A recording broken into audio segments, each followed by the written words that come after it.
Et si le scénario se répétait encore une fois? On est en octobre 2025, Bitcoin a déjà dépassé son ATH en passant les 125 000 $, certains altcoins commencent à s'envoler, les ETF spot injectent des milliards, et pourtant, la majorité des investisseurs attendent encore le bon moment. Comme si le train allait gentiment klaxonner avant de démarrer. Mais ce qui est fascinant, c'est que ce scénario, on l'a déjà vu 2 fois. Souviens-toi, fin 2017, Bitcoin stagnait à 8 000 $ en novembre, puis en décembre, boum, il explose à 19 000 $. Et rebelote en 2020, post-halving. Tout le monde disait c'est trop tôt, jusqu'à ce que décembre arrive et que BTC casse les 20 000 $ pour entamer son run jusqu'à 64 000 $ en avril. Moralité, les marchés ne préviennent pas, ils testent ta patience. Et ce n'est pas un hasard. Historiquement, le marché crypto a toujours surperformé durant le dernier trimestre de l'année. C'est presque devenu une tradition. Aujourd'hui, en 2025, on commence à voir les mêmes ingrédients revenir. Une hausse progressive des volumes, de la reprise d'intérêt côté particulier et des altcoins qui hésitent, qui corrigent, qui font semblant de dormir jusqu'au jour où ils s'envolent sans prévenir comme des meme coins sous stéroïdes. Alors, est-ce qu'on est en train de revivre le même schéma? Ou est-ce juste une phase euphorique avant une nouvelle correction? Dans cette vidéo, je vais te montrer pourquoi la fin d'année est souvent le déclencheur, quels signaux s'allument déjà, quelles cryptos sont à surveiller et comment te positionner intelligemment sans tomber dans le piège classique de la FOMO. Et si tu restes jusqu'à la fin, je te partagerai aussi les 3 erreurs que font la majorité des investisseurs à ce moment du cycle. Spoiler, achète un shitcoin qui finit par valoir moins qu'un paquet de pépitos en solde. Oui, ce style d'erreur. Si tu aimes ce genre d'analyse et que tu veux continuer à progresser dans la crypto, pense à t'abonner, ça t'aidera à ne rien rater et en plus, ça soutient la chaîne. Petite parenthèse rapide avant d'entrer dans le vif du sujet. Ce que je partage ici, c'est une façon de réfléchir et d'analyser le marché crypto de manière factuelle. Ce n'est pas un conseil en investissement et tu dois toujours faire tes propres recherches et investir uniquement ce que tu es prêt à perdre. Maintenant qu'on est au clair là-dessus, on peut attaquer. Allez, c'est parti!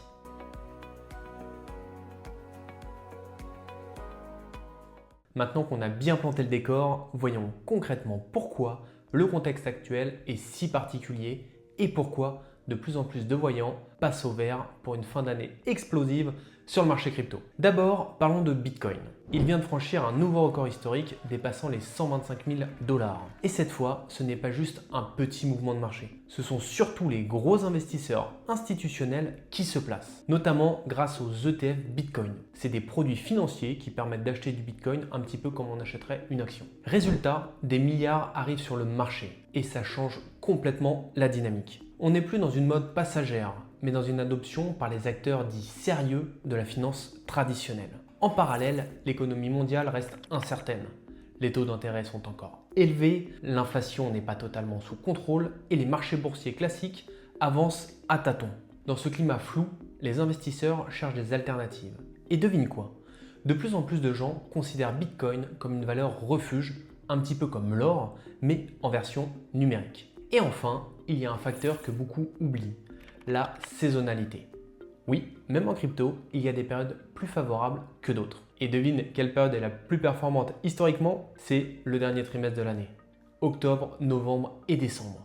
Ce sont souvent des mois où le marché s'emballe. On parle même d'October dans la communauté parce que octobre est régulièrement un mois très haussier. En 2020, par exemple, Bitcoin a pris près de 30% juste sur le mois d'octobre. Et la tendance s'est poursuivie jusque fin d'année. En fait, depuis plus de 10 ans, la plupart des gros cycles de hausse ont commencé dans cette période.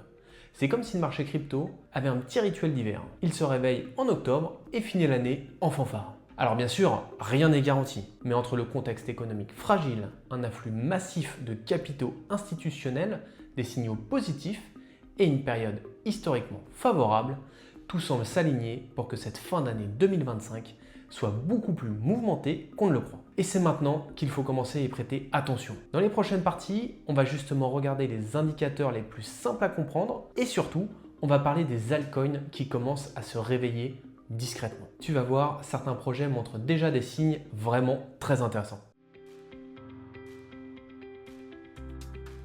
On va maintenant parler des signaux techniques qui ne trompent pas. Ces indicateurs visibles, logiques et concrets qui montrent qu'il se passe quelque chose de sérieux sur le marché crypto. Que tu sois débutant ou déjà actif, ce que je vais te partager, tu peux le vérifier toi-même.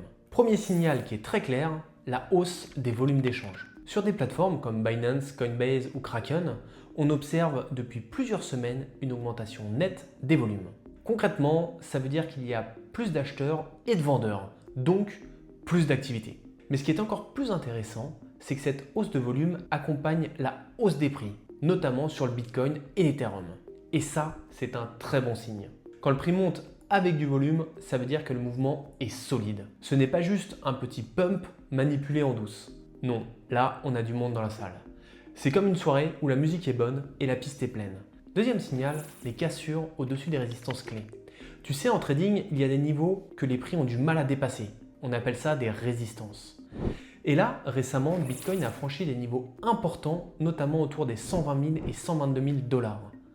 Pareil pour Ethereum, qui a cassé plusieurs résistances entre 4 300 et 4 500 $. Ces cassures montrent que la pression acheteuse est plus forte que la pression vendeuse. C'est un peu comme un couvercle de cocotte minute. À un moment, la pression est trop forte et ça explose. En général, quand le prix casse une résistance avec du volume, il continue à monter. Le troisième indicateur à surveiller, c'est la dominance de Bitcoin.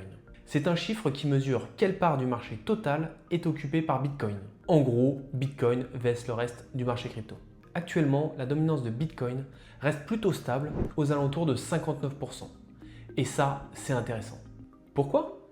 Eh bien, tout simplement parce que quand cette dominance stagne alors que le marché global grossit, cela signifie que les altcoins commencent à attirer de plus en plus d'investisseurs. Et on appelle ça l'alt season, une période où les cryptos alternatives à Bitcoin explosent à leur tour. Si tu vois Bitcoin qui monte doucement pendant que Solana, Ethereum ou d'autres altcoins prennent 20, 30 ou 50%, c'est que le marché entre en phase d'expansion. Et cette dynamique, on commence à la retrouver aujourd'hui. Dernier point, les données on-chain. Alors là, pas de panique. Ce sont simplement les infos qu'on peut observer directement sur la blockchain. Et elles sont précieuses.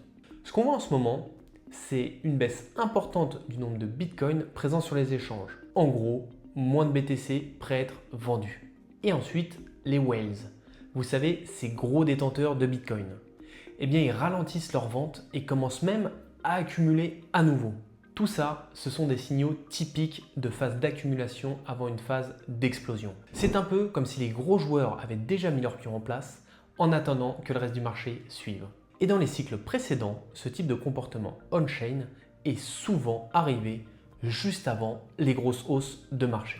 Donc si on résume, il y a des hausses de volume qui signifient que le marché est actif et crédible, des cassures de résistance qui est un fort signal de reprise, la dominance du BTC qui est stable, ce qui indique un espace pour les altcoins, et les données on-chain qui sont haussières, qui indiquent une accumulation discrète des gros porteurs. Tous ces signaux ne garantissent aucunement un bull run imminent, mais ils ressemblent très fortement à ce qu'on a déjà vu avant les grosses phases haussières de 2017 et 2020. Et là, en 2025, on a de nouveau tous les ingrédients qui sont sur la table. Dans la prochaine partie, on va justement regarder les altcoins en mouvement, ceux qui profitent déjà de ce contexte et ce que ça peut nous apprendre pour les prochaines semaines. Maintenant qu'on a vu ensemble les signaux techniques qui ne trompent pas, les volumes en hausse, les cassures de résistance, les mouvements des whales et les retraits massifs de Bitcoin des exchanges, il est temps de regarder un peu plus loin, vers les altcoins. Parce que ce qu'il se passe actuellement, ce n'est pas juste un retour de Bitcoin, c'est peut-être le début d'un mouvement de fond sur l'ensemble du marché crypto. Et comme souvent dans ce genre de dynamique, une question revient. Est-ce qu'on est en train d'entrer dans une alt season? Alors c'est quoi déjà une alt season? C'est une période bien connue des habitués où les altcoins, donc toutes les cryptos en dehors du Bitcoin, commencent à surperformer. Typiquement, ça se produit quand Bitcoin se calme après une forte montée. Il se stabilise, voire corrige légèrement, et pendant ce temps-là, les investisseurs cherchent de nouvelles opportunités de rendement. Résultat, l'argent glisse naturellement vers d'autres projets plus petits, mais avec un potentiel de hausse plus rapide. Un peu comme si Bitcoin ouvrait la porte principale et les altcoins s'engouffraient derrière pour faire leur show. Ce phénomène, on l'a vu plusieurs fois dans le passé. Après la montée de Bitcoin en fin 2017, les altcoins ont explosé début 2018. Même chose en 2021, avec une explosion de projets comme Solana, Avalanche ou Terra. Bon, celui-là, paix à son âme. Et en ce moment, certains signaux semblent indiquer qu'on s'en approche à nouveau. La dominance de Bitcoin plafonne autour de 59%, les volumes sur les altcoins augmentent et plusieurs projets du top 50 enregistrent des performances impressionnantes sur les 30 derniers jours. Parmi les projets qui montrent déjà des signes d'accélération, on retrouve NIR, un projet solide tourné vers des applications Web3, reconnu pour sa rapidité, son architecture efficace et son soutien communautaire. NIR a montré une très belle reprise ces dernières semaines avec des volumes en hausse et un regain d'intérêt sur les plateformes d'exchange. On peut aussi citer Avalanche, AVAX, une blockchain performante qui revient fort avec de nouveaux projets dans la DeFi et des partenariats intéressants. AVAX, souvent vu comme un outsider, fait partie de ces cryptos qui explosent dès que les investisseurs reprennent confiance dans les altcoins. Et bien sûr, Solana, le sol, qui reste un incontournable dès que le marché s'échauffe. Sa rapidité, ses frais ultra faibles et son écosystème dynamique en font souvent l'un des premiers altcoins à réagir. Techniquement, Solana a déjà cassé plusieurs résistances importantes et certains analystes voient même un potentiel retour vers ses plus hauts historiques si l'élan se maintient. On peut également observer ce dynamisme sur certaines plateformes crypto, comme par exemple avec le BNB, le token de Binance. BNB a enregistré une performance d'environ 37% sur les 30 derniers jours, portée par l'activité croissante sur Binance, l'adoption de la BNB Chain et les volumes qui reviennent sur les grosses plateformes.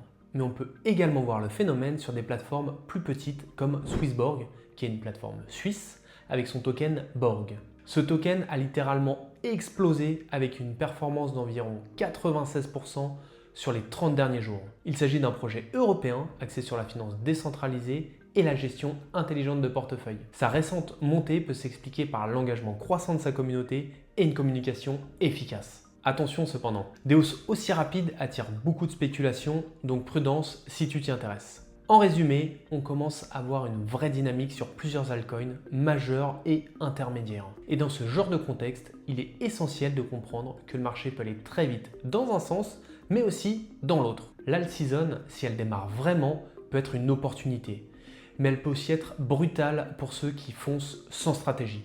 Et justement, dans la prochaine partie, je vais te montrer comment construire une stratégie simple, même si tu débutes, pour profiter du mouvement sans te faire piéger. À ce stade, tu te dis peut-être, ok, les signaux sont plutôt bons, Bitcoin se comporte bien, les altcoins commencent à frémir, mais moi, en tant qu'investisseur, je fais quoi? Est-ce que c'est le moment de foncer? Est-ce que c'est le moment d'attendre? Ou au contraire, est-ce qu'il faut prendre du recul et surtout bien réfléchir avant d'agir? Parce que dans un marché qui bouge, ce n'est pas forcément le plus rapide qui gagne, mais souvent celui qui est le mieux préparé. La première chose à faire, c'est de se poser les bonnes questions. Pas celles qu'on voit sur Twitter, genre quelle crypto va faire x100, mais plutôt des questions simples, concrètes et qui te permettent de savoir où tu en es dans ta stratégie. La première, est-ce que mon portefeuille est prêt pour un retour de volatilité? Parce que oui, si le marché repart à la hausse, ce ne sera pas un long fleuve tranquille. Il y aura des montées rapides, mais aussi des corrections très violentes, des pièges à acheteurs, des fake news et beaucoup d'émotions. Est-ce que tu es prêt à voir un de tes altcoins faire plus 40%, puis redescendre de 25% dans la même semaine et ça sans paniquer? Deuxième question essentielle, est-ce que je suis exposé à des projets solides? Si tu ne sais même pas à quoi sert la moitié des cryptos que tu détiens, c'est peut-être qu'il y a un problème et du ménage à faire. On ne demande pas à tout le monde d'être analyste, mais un minimum de compréhension sur les projets que tu soutiens est essentiel. Un bon réflexe à adopter, garde un portefeuille qui est simple, avec quelques projets que tu comprends vraiment, que tu suis et qui ont une vraie activité. Mieux vaut 3 cryptos que tu maîtrises que 15 que tu suis à peine. Troisième question, est-ce que je fais un DCA, l'achat régulier sur le long terme, ou est-ce que je tente des coups ponctuels? Les deux approches peuvent fonctionner, mais pas sans cadre. Le DCA est idéal pour construire un portefeuille dans le temps, sans stress et en moyennant ton prix d'achat. Tandis que les prises de position opportunistes demandent une vraie stratégie d'entrée-sortie avec des objectifs qui sont clairs. L'un comme l'autre, ça demande d'être cohérent avec ton profil de risque et surtout avec tes objectifs. Ensuite, quelques rappels de base mais qui sont vitaux, surtout dans les périodes de forte volatilité. D'abord, réévalue ton exposition. Est-ce que tu es trop exposé à un seul actif? Est-ce que tu as réparti ton capital intelligemment? Est-ce que tu as gardé une partie en stablecoin au cas où? Ce genre de petits ajustements fait toute la différence quand le marché devient nerveux. Ensuite, ne cède pas à la panique ni à la FOMO. Oui, Voir une crypto faire plus 80% en 3 jours peut donner envie d'entrer tout de suite. Mais rappelle-toi, les bons investisseurs sont ceux qui achètent quand c'est ennuyeux et qui prennent du recul quand tout le monde s'excite. Enfin, le plus important, pose-toi une stratégie claire. Tu n'as pas besoin de tout prévoir, ni de savoir quand le top ou le bottom exact va arriver. Mais tu dois savoir ce que tu fais si le marché monte et ce que tu fais s'il corrige. Est-ce que tu prends des profits à 10%, 30% ou est-ce que tu renforces s'il y a une baisse de 20%? Est-ce que tu as un seuil de perte acceptable? Si oui, quel est-il? Tu n'as pas besoin d'être parfait, tu as besoin d'être préparé. Comme on dit souvent, la clé ce n'est pas de tout prédire, c'est impossible. Par contre, c'est d'être prêt à différents scénarios. Et si tu débutes, rappelle-toi, tu n'as pas besoin de tout faire tout de suite. Commence simple, prends des positions raisonnables, observe, apprends et surtout ne te compare pas à ceux qui postent leur portefeuille à 6 chiffres sur X ou Reddit. Ce que tu veux, ce n'est pas briller pendant 2 semaines, c'est tenir dans la durée. Dans la prochaine partie, on va justement parler de ce que personne ne te dit, ces vérités un peu dures mais importantes à entendre quand on entre dans un marché haussier. Parce que oui, la hype c'est bien, mais la lucidité c'est mieux. On arrive bientôt à la fin de cette vidéo et je voudrais te dire quelque chose que peu de gens te disent vraiment quand le marché commence à devenir haussier. Ce n'est pas le moment le plus facile pour investir et c'est parfois très piégeux. Quand tout le monde parle de crypto, quand les prix montent vite, quand les réseaux sociaux s'enflamment, c'est aussi le moment où les émotions prennent le dessus. Et si tu n'y prends pas garde, tu risques de faire exactement l'inverse de ce qu'il faudrait faire. Acheter trop tard, vendre trop tôt, paniquer au mauvais moment ou te cramer sur un projet douteux juste parce qu'il était en tendance. Le problème dans les marchés haussiers, c'est que la confiance revient beaucoup trop vite. On a tendance à oublier la prudence, on sous-estime les risques et on croit que cette fois c'est différent. Mais non, le marché crypto reste un marché ultra volatile. Et même s'il peut t'offrir des opportunités incroyables, il peut aussi te corriger sévèrement si tu t'exposes sans stratégie. Et surtout, ne te laisse pas impressionner par ceux qui montrent que leurs gains. Personne ne va te poster ses pertes, ses erreurs ou les fois où il a acheté au sommet et vendu dans la panique. Ce que tu veux, ce n'est pas devenir riche en une nuit. Enfin, remarque, ça pourrait être bien, mais bon, c'est pas le sujet. Le plus important, c'est d'être là encore dans 1 an, 2 ans, 5 ans, avec un portefeuille solide et qui grandit progressivement, avec une vraie expérience et une vision long terme. Donc voilà la vérité, tu vas faire des erreurs. Tout le monde en fait, moi le premier. Mais ce qui compte, c'est d'apprendre de chaque mouvement, de construire une méthode et de ne pas te laisser emporter par l'euphorie collective. C'est quand tu gardes la tête froide que tu prends les meilleures décisions. Et tu sais quoi? Le fait que tu sois ici à regarder ce type de contenu, à t'informer, à réfléchir à ta stratégie, c'est déjà une longueur d'avance sur 90% des gens qui investissent sans comprendre. Alors un grand bravo à toi. Et bien sûr, si tu as trouvé de la valeur dans cette vidéo, pense à t'abonner, à liker et à partager autour de toi. C'est ce qui fait grandir la chaîne et ça me permet de continuer à t'apporter du contenu utile. Ensemble, on construit une communauté qui avance, qui apprend et qui ne se laisse pas emporter par le bruit. Alors rejoins le mouvement et on se retrouve très vite pour la suite. Et surtout, n'oublie pas, dans le monde des cryptos, tout évolue à une vitesse folle. Alors ne perds pas une seconde et reste à l'heure avec CryptoClock. A très bientôt pour une nouvelle vidéo. Ciao!